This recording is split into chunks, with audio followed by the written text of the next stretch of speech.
দেশ জুড়ে প্রলয়ের অশনি সংকেত। রাজধানী সহ সারা দেশে ঝড় বৃষ্টির তাণ্ডব। একটানা ভারী থেকে অতি ভারী বৃষ্টিতে ডুবছে বাংলাদেশের নিম্নাঞ্চল। ঢাকা চট্টগ্রামে দেখা দিয়েছে ভয়ঙ্কর জলাবদ্ধতা। তুমুল ঝড় বৃষ্টি দিচ্ছে মহাপ্রলয়ের আভাস।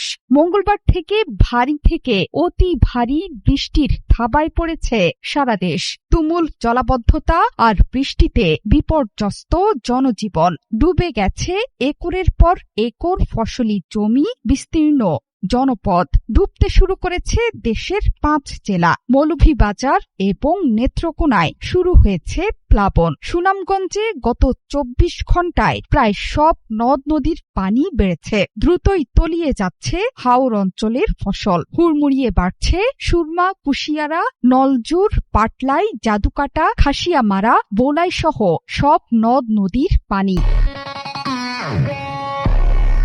টানা এবং অতি ভারী বৃষ্টিতে দ্রুতই বৃদ্ধি পাচ্ছে নদ নদীর পানি। চলমান বৃষ্টি বলয় ঝুমুল আরো 5 দিন সক্রিয় থাকবে বলে জানিয়েছে আবহাওয়া অধিদপ্তর। এই সময়ের মধ্যেই 5 জেলায় দেখা দেবে ভয়াবহ প্লাবন। এর মধ্যে সবচেয়ে বেশি ঝুঁকিতে মৌলভীবাজার, নেত্রকোনা, সিলেট, হবিগঞ্জ এবং সুনামগঞ্জের নিম্নাঞ্চল। এর মধ্যেই প্লাবিত হয়েছে মৌলভীবাজার, নেত্রকোনা এবং সুনামগঞ্জের নিম্নাঞ্চল। ভাঙছে একের পর এক বাঁধ।